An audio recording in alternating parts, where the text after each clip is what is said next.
Yeah, it is another episode of the Windbags. RJ Clifford, Juan Soto. Let's have some fun today. I'm back. Hi, Juan. I'm RJ, in case you forgot. Been stuck in Southeast Asia for the last 2 weeks, unable to do shows with you. Anything happen? Up. Well, we had a new co-host. Yeah. That's been my fill-in for the last 2 weeks. Yeah, he's been off camera, more of a producer. So I was in Macau, and then I was working, and then I was in Thailand to take the wife out for a week. Working, if you want to call it that. Tell you, dude, I know you're wondering. Here's the difference between American Thai food diarrhea and Thailand Thai food diarrhea. American Thai food diarrhea, you eat it, and then like your stomach hurts for like 6 hours, then you take like 3 dumps, and it's just kind of like your whole like afternoon is committed to it.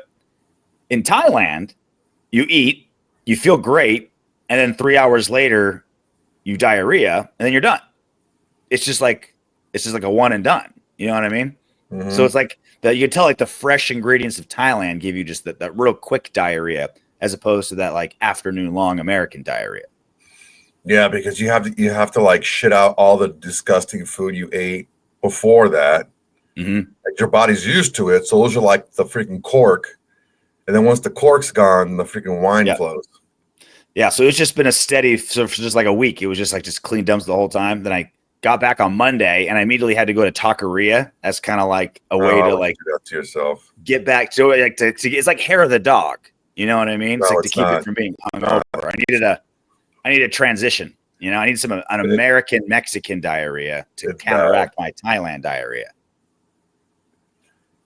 I don't know if there's anything that's worse for you that tastes better than taqueria. A carne asada taqueria burrito in Westminster, California, Westminster Boulevard in Springdale is my single favorite food item on earth. Like I've had a Cajun ribeye that cost $200. I've had some pretty good meals in my day. Carne asada burrito from that specific taqueria is my favorite food item on earth. One last thing on Thailand.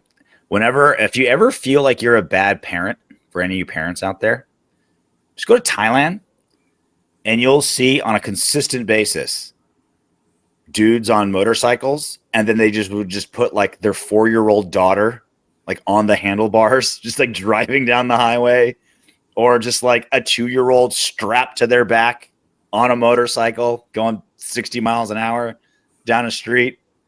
It's like, oh, I'm father of the year in Thailand because I put my kid in a car seat. They'll be fine. Yeah, they'll be fine. They hold tight.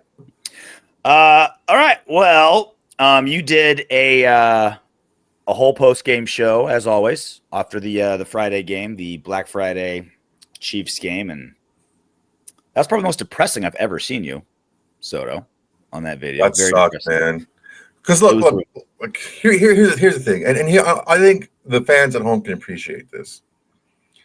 How shitty you feel, how unapproachable you are, how like just quick to be angry, how short-tempered and short-fused you are after a loss like that. Yeah. But then you have to go on, you have to be entertaining, you have to make some solid, like intelligent points. It's like, it wasn't easy.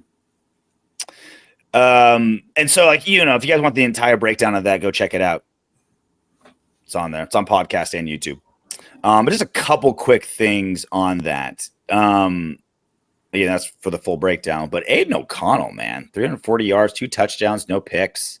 Obviously the replay that everyone's talking about, that last play where whether you blame O'Connell blamed himself for that fumble, Jackson Powers-Johnson blamed himself for that.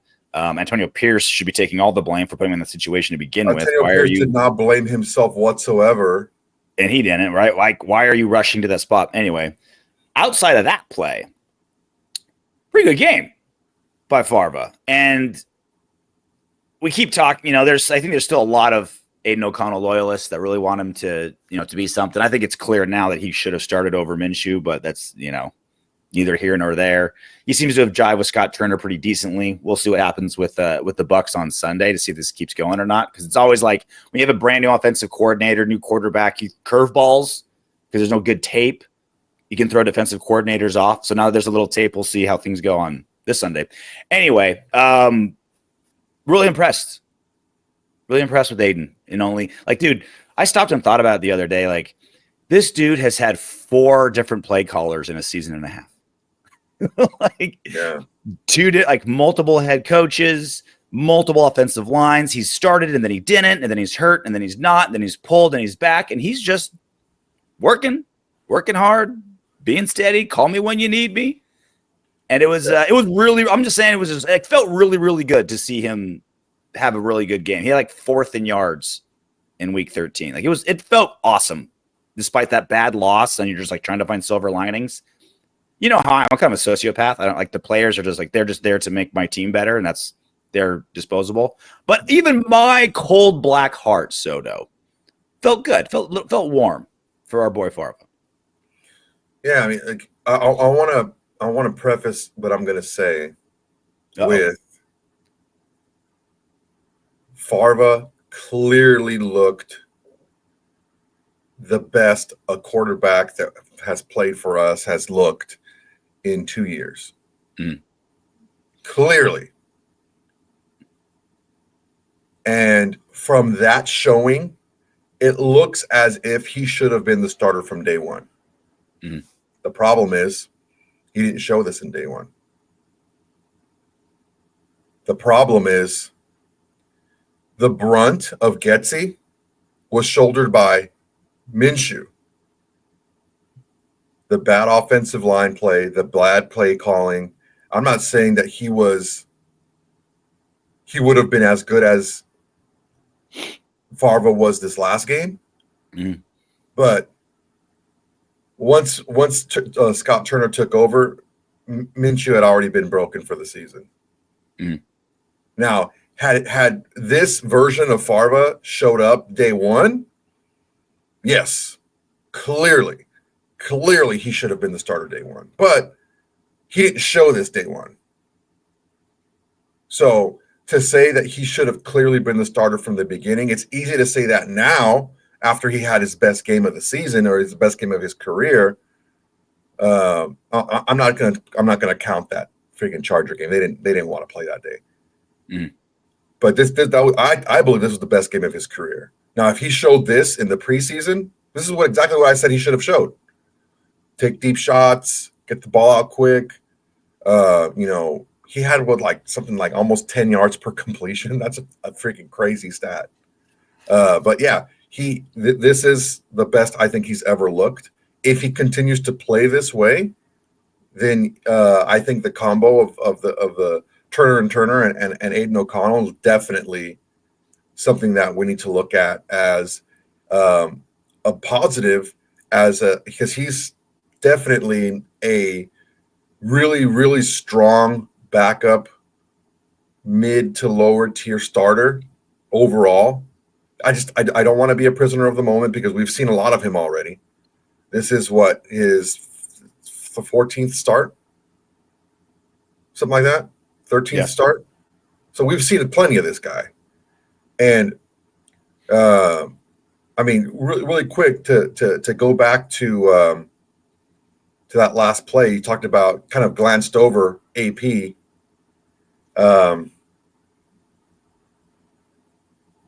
We'll talk about it coming up. But let's talk about Farva. I don't want us to be a prisoner of the moment, and because I like to engage with people in on Twitter and Instagram and on the Facebook groups and stuff like that. And there is just some absolute nonsense. And this is not just people being dumb, because it is, but it's not just that. It's a lot of people jumping on board with this type of stuff. And,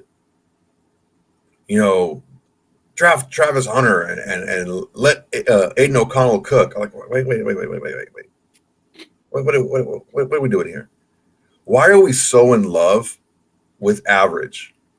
It's like people are so afraid to get a pick wrong that they're okay with the kibbles and bits that they have right now. And yes, I'm calling Aidan O'Connell kibbles and bits because he played a lot last year and he was one of the worst QBRs in the league last year. So let's just take a step back. I understand the 2 play callers. I understand all of that. But the consistency isn't there. And I believe we should strive for better. And if you're not in that camp, then you're an absolute idiot. And I don't know what to tell you. And people wanted to crap all over Shedeur Sanders because of, well, he's this against this, the top 25 teams. He's only this much. And like, throw all that crap out the window. Okay. If you don't watch game film, your opinion about who we should draft means zero. That means you're a stat monkey. You're a highlight hoe. You're a sofa scout. You have no idea what you're talking about. You're being shown and you're being fed what the mainstream media wants you to know about this player. That's it. You don't sit there and break down what a player can actually do. You're just gobbling like Pac-Man. You're gobbling what you're being fed. And that's not the way to pick players. That's what John Gruden does. That's what Mike Mayock does. I mean, as much tape as Mayock says he watched, and whoever you want to believe about who picked those first-round picks or whatever. But it just seems like that's what Gruden does. But let's just be smarter about this, okay? And let's not be a prisoner of the moment. Aidan O'Connell had a great game, and I expect him to have another really good one. It's a different type of defense in Tampa. We'll see how that works out for us. But just I don't believe that he's the quarterback of the future if we want to be a top contender for years to come. Well, look, I'm with you 100%. 2 different things can be true at the same time. Aidan O'Connell is a lot better than we thought and getting better and had a bunch of shit holding him back. And we should draft a quarterback as high as we can in the next draft. Yeah. Those two things things are true. Like, it doesn't have to be. Why does it have to be one or the other? Why can't Aidan O'Connell look really, really good, which is great, and that means okay, now we don't need to draft the quarterback. No, we still need to draft the quarterback. Those 2 things can be true at the same time. There's literally nothing Aidan O'Connell can do in the next. We got 4 more games. Nothing. 5 more games. Nothing he can do. Not a single thing. He can throw over 500 yards every game. There's nothing he can do that's going to say, all right, we don't need to draft a quarterback in this upcoming draft. Now, that would be amazing. Like, that'd be I would love. It would be good. It would be a good thing. It would be an awesome thing if it ended up being a quarterback battle between Farva and Cam Ward or Shedeur Sanders or whoever. Like that. He's on a rookie deal. It's awesome. If Aidan O'Connell gets better and better and better and better, and maybe just like a little bit of consistency with your OC and coaching, and he thrives, like that's a great thing. What an amazing problem it would be, Soto, if there was like a neck and neck battle between Aidan O'Connell and Shedeur Sanders next season, because they're both so awesome. Like that would be amazing. That would be a good. That's not a problem. That's a good thing. So yes, like we all want Aidan O'Connell to do better, whether you think he's the quarterback of the future or not. If you're a Raider fan, you want your guy on a rookie deal that's gonna be on the team for the next couple seasons to be really good. Yeah, like that's you want to look. It doesn't have to be one or the other. If Green Bay hasn't proved it, if you have a really good quarterback that needs to learn, so when he hits the field, he hits the ground running. You don't have to worry about all those growing pains and all that nonsense. Jordan Love, he led the league in touchdown passes last season, right? That was his first season as a starter. Mm. He led the league in touchdown passes. Like, the guy that he replaced, he did pretty good when he first started. I think they have a formula down that you can still draft a first-round quarterback and not play him right away. It's okay to not play him right away. You shouldn't bow down to the pressures of fan bases and stuff like that to play these guys right away. You play him when he's ready. You play him when you're confident that he can hit the ground running. So that's okay. If we have Aidan O'Connell in there and he's playing the way if he plays, you might kind of expect him to play every week, but if he plays somewhat similar to what he played this last game, minimal mistakes, taking shots, stuff like that, moving the ball, being smart with the ball, stuff like that. That's a super big plus for us because we don't have to worry about somebody getting the crap beat out of them because they're not exactly sure what to do on every single situation. So it's a good thing. I take it even a step further. Maybe Aidan O'Connell next season proves that he's our quarterback of the future, right? That's possible, right? He looks so good to close out the season and next season. He's our quarterback for the next 10 years. We are still drafting a quarterback early next draft, just because you have to in the situation because we've already seen so much of him. We can't assume he's going to be what we saw against the Chiefs every single game out. Again, all those variables that we talked about, 4 different offensive play callers, multiple head coaches, blah, blah, blah, blah, blah. Like, there's too many variables to be like, okay, we're going to stick with this guy, right? Yeah. But again, maybe things are clicking with Aidan O'Connell. He's our quarterback of the future. Great. That's wonderful news. That is fantastic. We are still drafting a quarterback as early as possible this next draft because there just isn't enough info to be able to prove it. And it'd be an amazing thing if we have, let's say it's Shedeur Sanders and Aidan O'Connell, and they're both starters, then we trade one of them for 3 first-round draft picks. Like, great. Like, we're pushing everything we're trying to make Aidan O'Connell and give every opportunity we can to make him as good as possible. That doesn't, again, it's not mutually exclusive. That doesn't mean we have to draft a quarterback next season. We're going to have like a top 4 pick. We have to. It needs to be done. How good of a position is Minnesota in right now? They're winning games with Sam Darnold. They're like, dude, Sam Darnold looks pretty good. Yep. We just drafted a first-round quarterback. Well, you know what? We don't have to throw him in right away if we don't want to. I know Sam Darnold's going to be a free agent next season, but, I mean, why would he want to go anywhere if they're paying him, market rate? Imagine if that's us. Playing well. But it's even better because we have Farva on a rookie deal. Right? Yeah. Like, as amazing as Minnesota has it right now, it's Darnold's on a 1-year deal. Like, imagine if, right? We're all excited that Farva looked amazing. And if you think Farva's the quarterback of the future, okay. Like, you might be right. You could be proved right.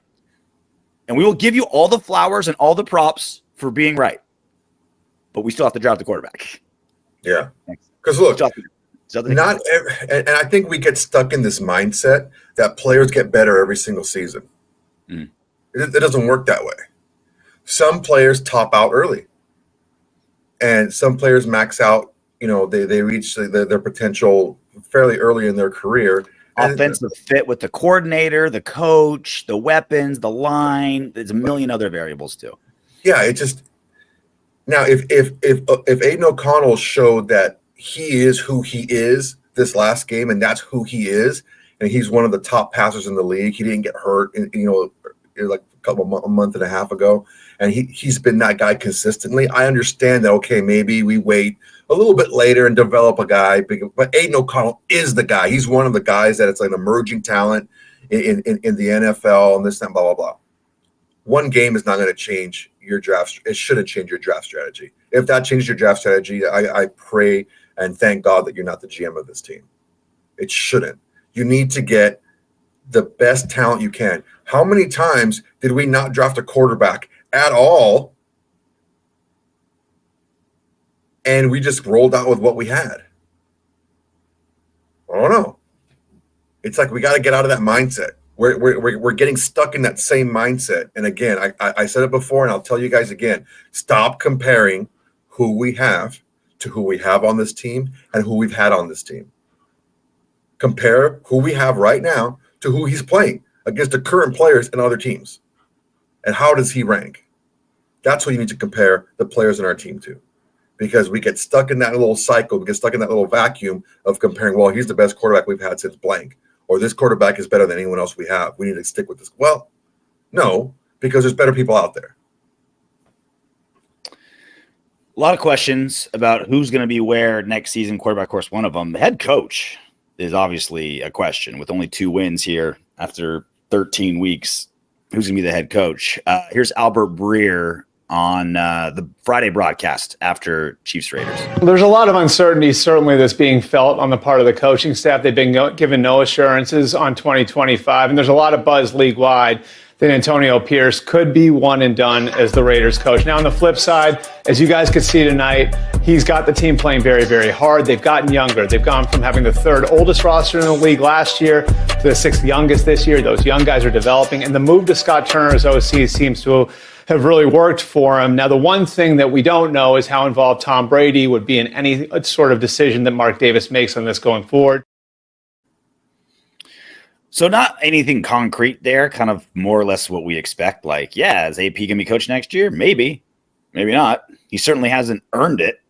And the only like, I feel like the best argument to keep him is like, look, give coaches time to build, like taking the pieces that were left from Josh McDaniels taking a shit all over the organization. Like, it takes time to clean all that out, right? Like, like the stank of Josh McDaniels doesn't disappear in one season. So that's like his strongest argument. I would say, like, is that AP's strongest argument to stay coach next season? Is I need time, because there's not a lot of other things he's done well this season. Yeah, the biggest positive that he has is it's something that you shouldn't really hang your hat on, is my team hasn't quit. Oh, you got professional players who are millionaires to do their job. Interesting. My huge concern, I said it from the very beginning, he can be losing games as long as he's getting better, right? As long as he's improving. A couple of things in that game were terrible. Not challenging that first down and potentially keeping a drive going where Carlson missed the field goal. Wasting a timeout when you were going to punt and then kicking almost a 60-yard field goal in that weather. It's another one. You have the timeout. And that last play, I talked about it in the postgame show. I'm screaming at my TV. What are you trying to prove here? You're not expecting to gain more yardage because you don't have enough time in case something goes wrong. They wanted to just throw the ball out of bounds to waste a few more seconds. That's playing scared. That's them remembering, well, he had 13 seconds against the Bills and they still won the game. Dude, shut the hell up. That's playing with that's coaching with your pussy, okay? That's coaching with your vagina, all right? Stop it. That's absolutely CWYC, coaching with your pussy. Yes. What? That is an absolute asinine thing to say. It was chaos. It's like it looked like they had never run a 2-minute drill in their life. Aidan O'Connell was doing it pretty much on his own, coaching wise, on the field. I mean, it was Scott Turner and it was Aidan O'Connell running that 2-minute drill, because any of the coaching that had to be done was not being done. When it came time for the head coach to make the decisions, you're already in field goal range. You only have 15 seconds left, okay? There are many more negatives that can happen, even with a positive. Even if you do complete a pass. Let's say it's a little bit further inbounds than you want it to be and you get tackled in bounds. You're screwed. You're screwed, okay? Then it's fourth down, and you have to rush up. You have to make sure that it's an incomplete pass. Make sure of it. A bad snap, you never know what's going to happen. You're already in field goal range. I understand that Carlson had missed 3 field goals, but they were all you want to get 5 yards closer. You were already 5 yards closer. The closest field goal that he missed was like 54 yards or something like that, 55. You're already at 50 yards away. So there's their 5 yards already. So you're already 5 yards closer. Okay. You should have kicked the kick. I was screaming out the top of my lungs, should have kicked the kick. I'll talk about the refs in a second. Here's another thing that really just like, this guy has no idea what he's doing. When the refs are sitting there and like talking about it and like trying to find a way to screw us, right? Everybody on the Raiders team is doing this. What are we doing? What are we doing? AP's like, what's going on? Instead of running your field goal team out because you're going to get a 5-second runoff and they're going to start the game clock right away. Why isn't your field goal team on the field already? That's another thing. He wasn't prepared, okay? He was caught in the moment. He is too reactive as a head coach. He is not proactive. He's not thinking ahead of what he should do ahead. He's sitting there like the rest of us, like, what should I do? And then, oh, crap. Oh, whoa, field goal, get on the field.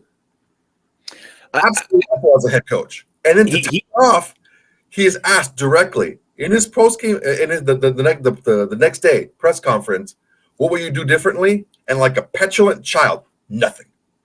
What? If we missed the field goal, I would have been fine. You know what? He went out there. He had a bad game. He had the yips or whatever. He missed the field goal. Let the players on the field decide whether the game is won or lost. If the refs decide a game, if the coaches decide a game, absolutely terrible. A lot harder to take. And don't even get me started on the freaking ref running in from the side judge, running in and waving the play off. Waving the playoff. Dead ball. Dead ball. Plays over. Make it right. You can't make that call right. You can't get that call right once you blow the play dead. Once you blow the play dead, it's like you can't kill somebody and bring them back to life. They're dead. That play is dead. There is no makeup. There is no getting that call right. It was the wrong call. From what they're saying, it was the wrong call. It should have been a legal shift. But they already got it wrong, and the ref called the play dead. That's it. The play's dead.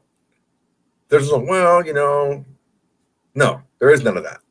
So we should have still had a chance to kick a field goal, but it should have never gotten to that point. And for AP to make those blunders in a row and to show who he actually is as a coach, nothing more in that whole scenario showed how inept and incapable he is of being a head coach in the NFL than not running his field goal team while the refs are discussing what's going on, not running them on the field and being ready, number one. And number two, how he answered what he would have done differently. You know what? We just need to clean up the 2-minute drill a little bit. We were a little bit out of sorts at the end there. We should have been a little bit more tightened up, and we're going to address that. That's all he had to say. Nothing. JT the Brick, his dumbass, he asked him yesterday. Let's talk about that last play. Instead of talking about that last play, let's talk about Aidan O'Connell. He doesn't want to talk about it. He doesn't want to put any attention on how horrible of a coaching job he did. We have to take a look at these things. I understand, give him some time, this and that. Is he getting better as a head coach? Is he showing you that he can make those decisions and be that leader? Because a leader thinks ahead. A leader has all the answers before the problems come up. AP is lost out there. He is absolutely lost out there. And we saw it a lot, especially offensively, when the game plan wasn't working and we were continuing to do the same thing over and over and over again. He didn't know how to fix it. He didn't know how to address it. He didn't know how to change it. I blame AP as much as Getsy for that offense.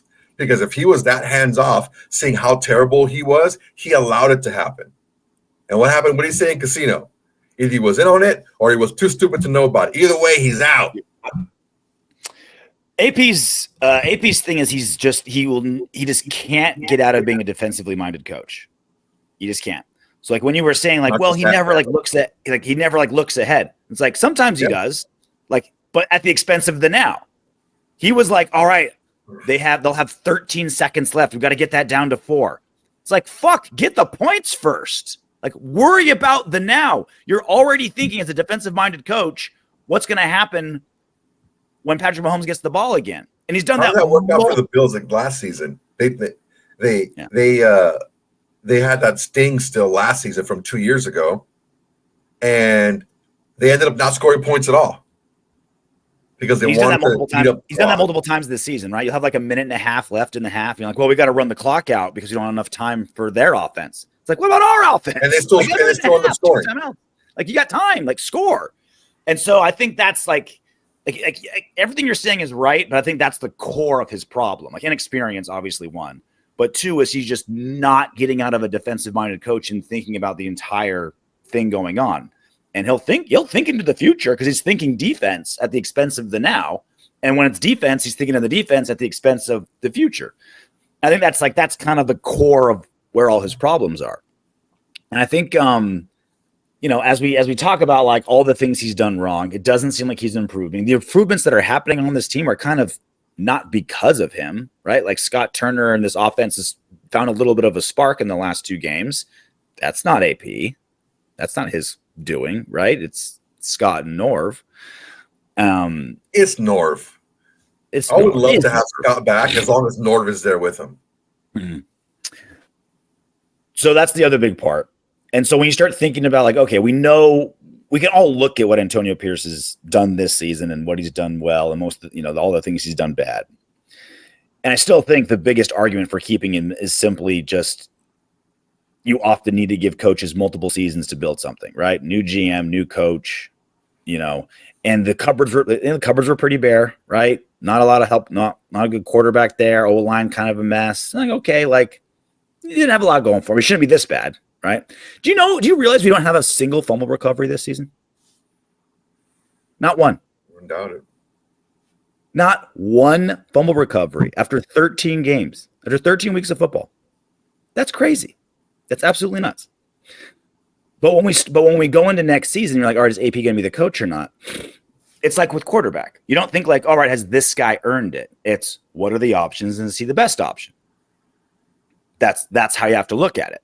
Not like, well, AP's earned it. It's like, well, nothing's earned. If there's a guy better or we think someone's going to be better, that's what we're going to do. AP is coaching to keep his job in the minds of I'm starting to think more and more of the minds of one man, and that's Tom Brady. He needs to not Tom Brady thinks a lot closer than I do than he does.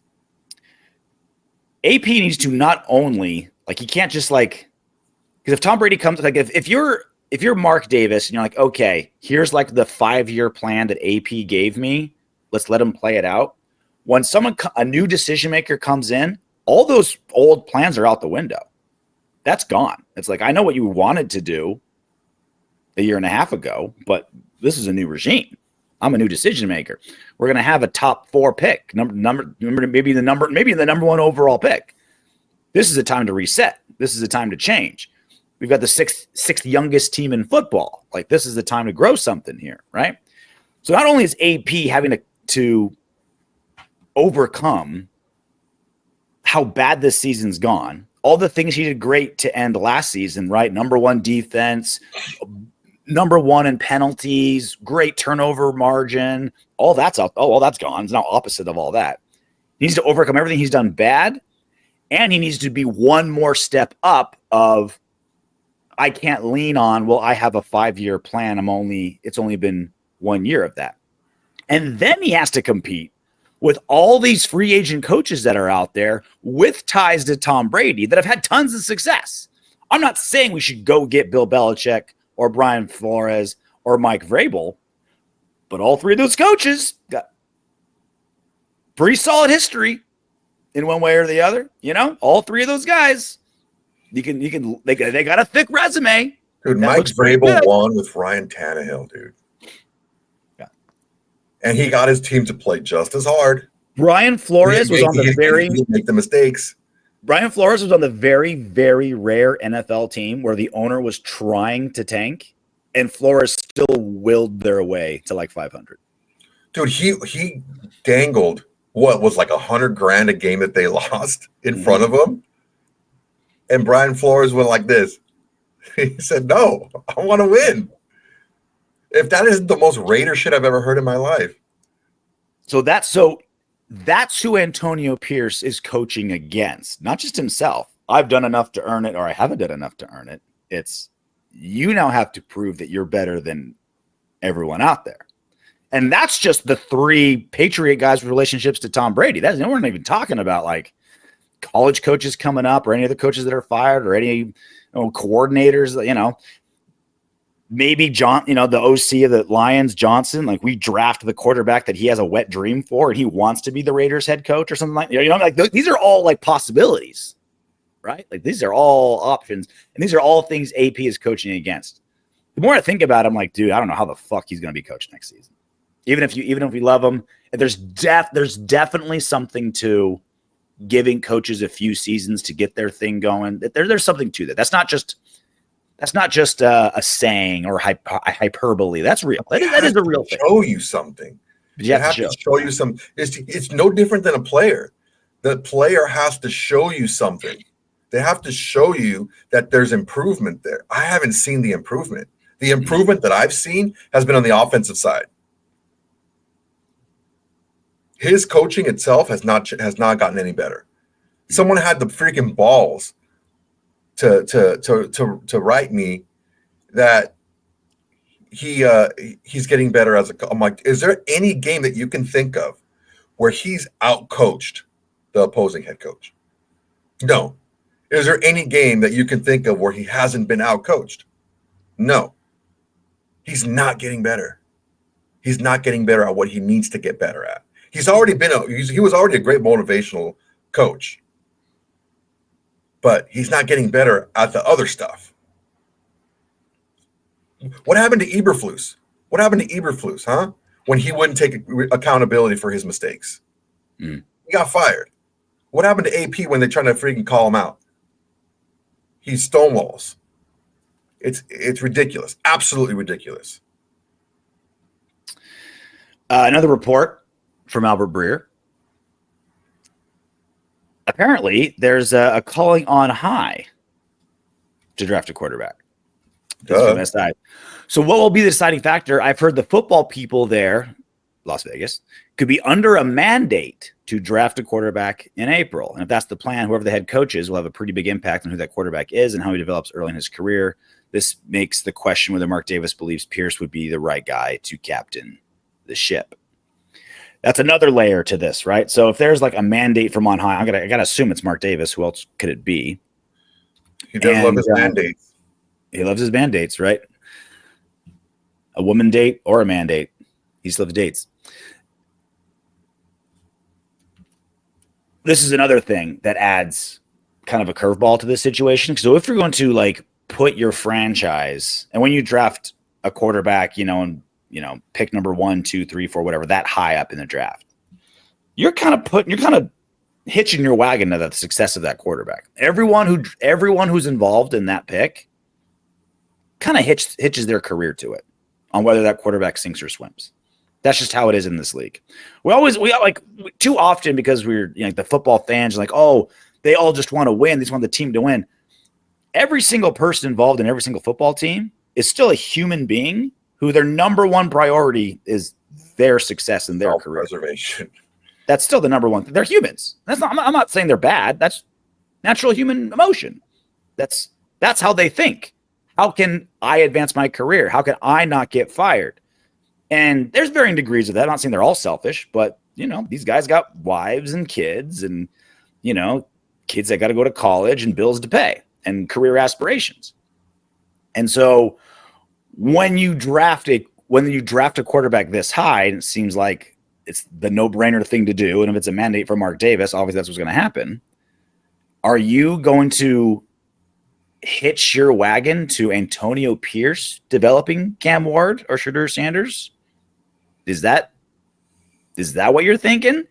I mean, defensive coaches have developed great quarterbacks in the future, but there's always been a really good OC helping that, right? I don't know, man. It's the more variables that are thrown at this, it's feeling very, very not likely that AP is going to be the guy, especially if they go what sounds most likely. They're going to go quarterback early. All you have to take a look at is the development of the offense or anything that's changed under the offense under Getsy. Mm-hmm. That's what you have to take a look at when it comes to the offensive input by Antonio Pierce. It was the same nonsense every single week. It wasn't getting any better. It was, we need to be a power running team, we control the clock, all this other nonsense. It's not that he's in charge of the offense. He's overseeing the development of that quarterback. Ultimately, it falls on him. Now, the offensive coordinator is actually going to do the day-to-day stuff, but he's overseeing that. He is so inept offensively. Antonio Pierce is pronouns, pal. He is so inept, okay, that they had to hire Norv Turner to come in to help Scott Turner develop this offense because AP wasn't able to do it. He's not able to oversee what he wants out of an offense because he's lost offensively. I don't understand why people don't see that. I don't get why we had to hire another ex-head coach in the NFL to help AP with something that he's completely clueless about. He's clueless about time management. Let's go ahead and hire somebody to help him with that. He's clueless about how to run practices, and let's help someone to get him, to help him with that. He's clueless about offense. Let's get another ex-head coach to help him do that. If you have all these other head coaches to help your head coach do his job, you have the wrong head coach. I don't get why we don't see that. I understand, like you said, about giving him time, but there's only so much you can do. If you put training wheels and you put extra training wheels and you put elbow pads and you put bubble wrap and you put all this extra stuff, the kid's not going to learn how to ride the bike. They have to be able to fall sometimes and learn. What is he learning? He's still getting outcoached every single game. He's still making bonehead mistakes. He's still not taking accountability for his specific mistakes. When it's good, it's we. When it's bad, it's me. And that's not AP. That's not. And that was something that really kind of sealed it for me, was the way he answered that question on Saturday, and the way he tried to, pretty blatantly too. It wasn't like smooth or anything to deflect that opening question by JT the Brick. It was just sad. It was almost like the Gruden thing.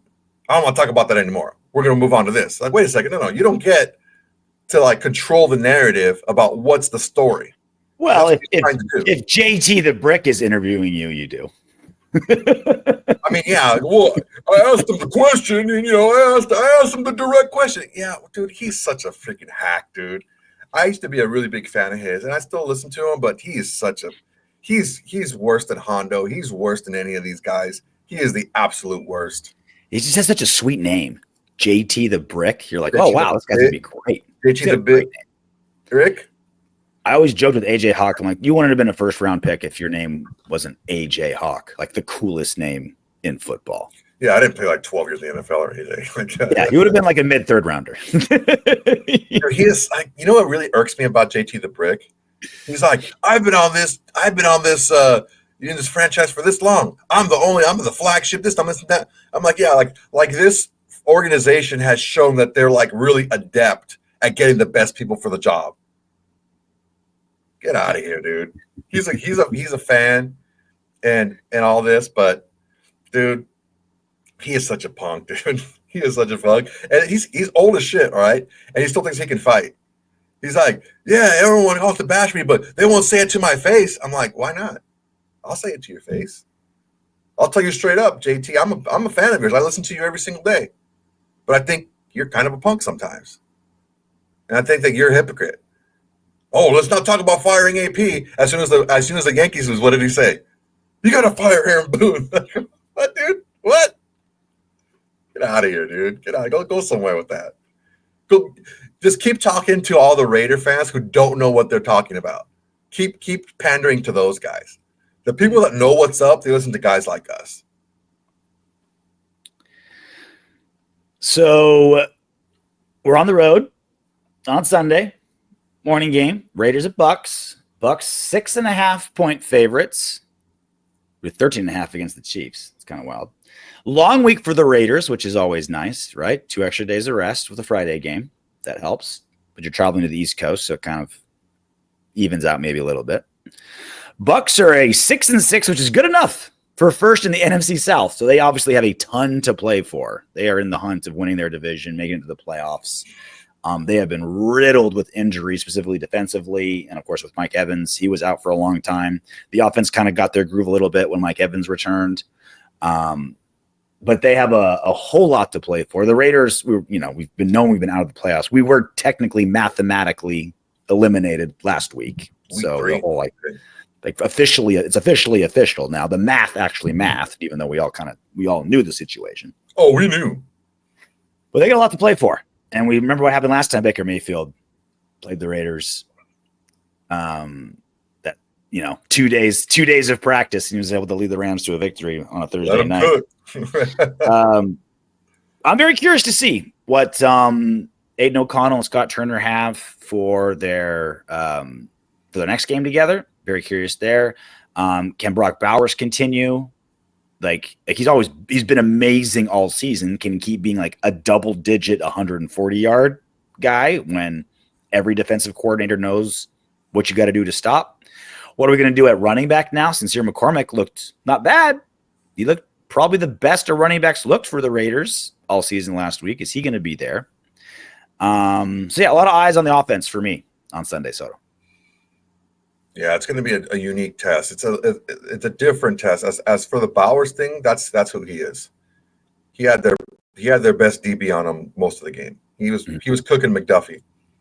That PI where he had that one-handed catch, that was on McDuffie. Like their best DB, and he's really good. He's all pro. So yeah, that's who Bowers is.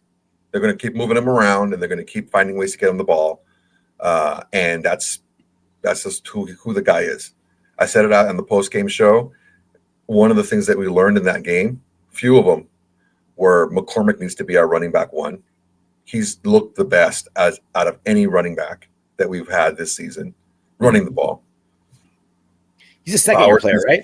What's that? Second-year player? Technically, he's a rookie because he's been on the practice squad. So technically, he's still college. Yes, 2 years, second year out of college.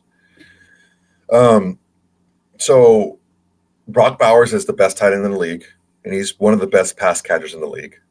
Right? And they have so many injuries to safety and linebacker, like that middle of the field. Like, dude, it's also Jacoby Myers is a legit running mate number 2 to Brock Bowers. He's a legit dude that you can have big games and win with when they're triple teaming Brock Bowers.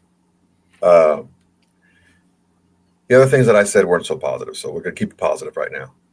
As far as this team goes, yeah, they their defense is a little bit different. They don't have a Nick Bolton on their team, but Davis is still there. He's like his 13th year, but he's still playing at a really high level. They're more spread. The talent is more spread across the middle of their line. The middle of their defense and their linebacking core, and they don't have that like Chris Jones type of player. Yeah. But they're very good up front, and JPJ versus Vita Vea is going to be awesome to watch. That's going to be fun. Yeah, more so in the run game than anything. He's not much of a pass rusher, but it's going to be interesting. 6 sacks, I think he's got like 6 sacks this season. He's doing pretty good. Into a lot of those, but he's good. Vita Vea is really good, and it's going to be strength on strength. And a lot of, you've seen it in like wrestling when like two guys are just really bullish strong and they and they collide. It's either a stalemate or one is clearly stronger than the other. Mm-hmm. And it's because the guy's just used to beating people with strength, and now he can't. He gets thrown around. So we're going to see what happens. On the other side of the ball, Baker Mayfield's really found his stroke in Tampa Bay, right? Bounced around for a little bit. And it just goes to show you once again, like organization matters so much. It matters so much. It's like, wow, I can't believe, this guy, Geno is like really succeeding in Seattle. It's like, you can't believe that a well-run organization like Seattle can get the best out of a guy. Like, dude, the Panthers had Darnold and Mayfield. Those two guys are like two of the top teams in the NFC right now. Organization matters so much. That's again, like they could have been like quarterbacks that are now in the first place right now. Yeah. That's Carolina for you, right? Like that's Carolina. That's Carolina That's how bad it is. And again, like, not to go back to the old stuff, but like when we draft a quarterback, like we got to get the foundation set, because we could draft the best quarterback ever. But if there's not a good foundation there, if it's not a good environment, what's going to happen? You know what I mean? It takes like a Joe Burrow to drag like a organization like the Bengals. Like if you have a bad organization and you draft a quarterback, he needs to be like the 1% of the 1% of the 1% to like have everyone raise. Otherwise, like you need the support to make the quarterback play well, right? Okay, let's not play revisionist history here. The Bengals still picked in the top 5 the next season. Okay. Well, because he got hurt. Yeah, but they weren't winning many games when he was there. He was playing well. It was like this season. He was playing well, but they weren't winning a lot of games.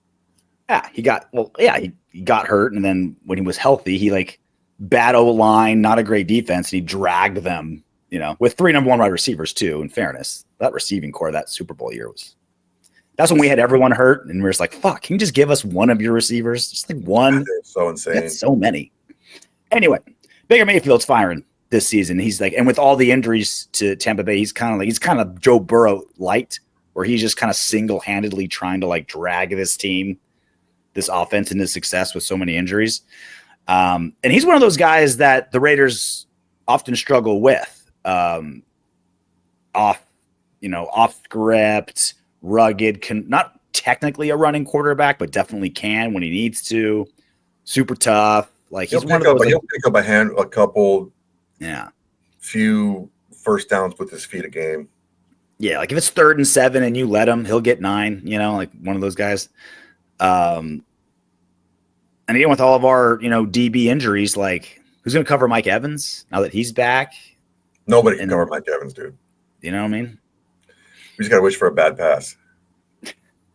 Seriously, even in the red zone, you got to put 3 guys on him because they're going to go to him. Yeah. Or Otten, tight end. He's one of the most underrated receivers of the last. I don't understand that either, dude. It's every single season the guy balls out. 1,000 yards every season. No, like even with injury, whoever the quarterback is, the ball, like it's freaking crazy. He just keeps getting it, dude. I think it was because he looks like a tight end. People don't think that. He looks too tight endish. I don't know. This dude, he's amazing. He's an amazing player. Yeah. What is 10th year? 9th year? 10th year. 10th year. Yeah. What else to look out for in this game? I want to see Carlson bounce back, dude. Yeah. I want to see him bounce back because look, Carlson's it's not like this has been, this last week was the first time he's geeked some kicks. Like he's missed plenty of kicks this season. Mm-hmm. And last season he missed a lot of kicks. So it wasn't like he was freaking, the prime Justin Tucker, not the Justin Tucker right now. Or mm-hmm.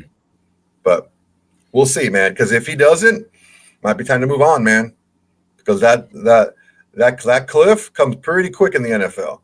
And if he's consistently doing what he's doing, at least we got to bring in a viable number 2 option to see and to have him battle it out with next season, because he's getting paid a lot of money to miss all those kicks. He's the 3rd highest paid kicker. Is that now he is? Yeah, 3rd, right? Yeah. Cole's still doing it, but Carlson needed to step it up, bro. Ready to do some Windbags? Yes, sir. Keith Pardini, 9065. Soto, you're right. No one has pointed out what you did. 15 seconds left, and they decide to run a play from the shotgun position, no less, when they could have just kicked the field goal and let the D stop them, as they did almost all game. I've been saying for a long time now, AP is not head coach material. He's a glorified motivational speaker. I would take it one step further. The play before that, why did you rush up to the line to spike it when you were just going to spend the next play killing time? Like, let KC call the timeout, dude. Yeah, like that should have been your move. Is you get to the line and then you wait till there's 2 seconds left, or you make KC burn a timeout. Instead, you sprint it to the line, spiked it, and then the next play was a time killer play. It's a reactive coaching. Oh, we got the play. Yeah. Like, no, dude, you're not thinking. He's not thinking. He is not, and it's not that he's not smart, okay? Because that's one of the things that I was hyping him up on. people were saying what a smart player he was. Yes, he's a smart player when coaches give him all this information, all these confines, and a system to play within. He's very smart that way. When he has to think outside of that, he's showing that he's not that smart. He's not that quick. And no experience. He was a high school head coach. Like, the thing is, a linebacker coach, you're dealing with game management. Like, there's zero experience. None. You don't get that type of experience on the job. You can learn about the NFL on the job, but you have to have the experience of making those decisions. Mm-hmm. It's somewhere else. And he just hasn't had it. Raider 1, 562. Long Beach, 562. They're not trying to win. What's so hard to understand? Every, 3 months or so, we have to readdress this. Because you guys, most of you do, but some of you guys still don't get it. And how often do we have to give this tanking lecture, Soto? 4 or 5 times a year? Bro. 4 or 5 times a year, we have to give this tanking lecture. I know you're trying to cope. Like, all right, the Raiders can't possibly only have 2 wins without them trying to lose it. Like, no, they suck.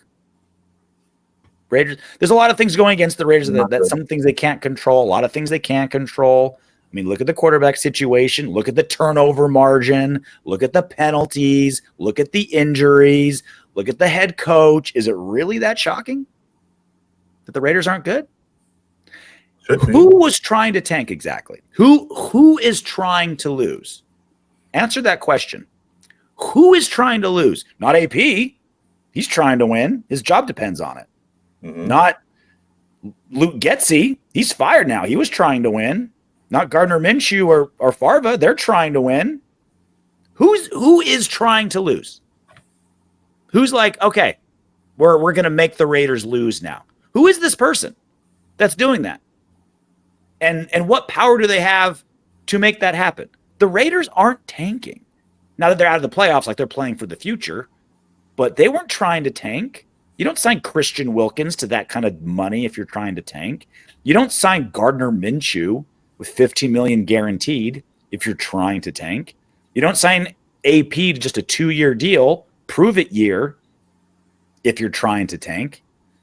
They're not trying to lose, man. Like walk me. No one, I had yet to hear. I'm willing to be wrong here. I'm willing to be wrong. Walk me through who in the Raiders organization is trying to lose, please, because I don't know who it is.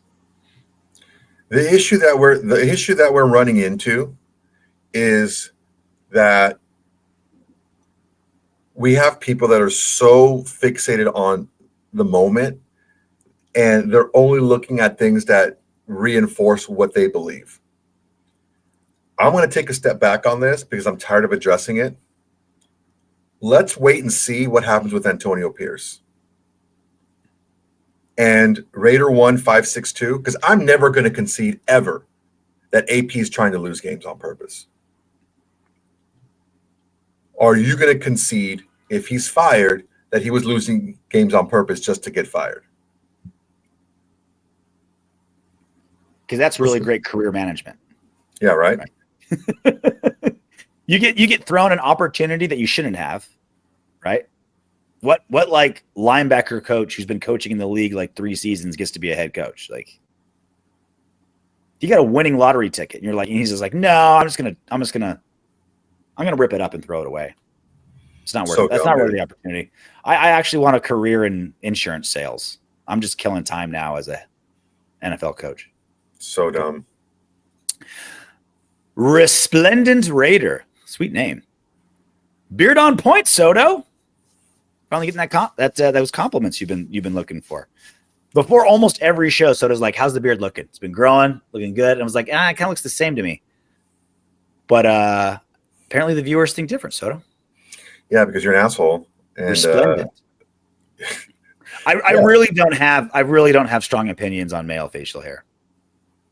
I'm just saying, is it in order? Is it, does it look funky or whatever? That's all. I'm asking to say, oh, it looks great. I'm like, no, yeah. No, you're saying like, how good does it look? And you'll do this thing? No, I didn't. I said, how's the beard look?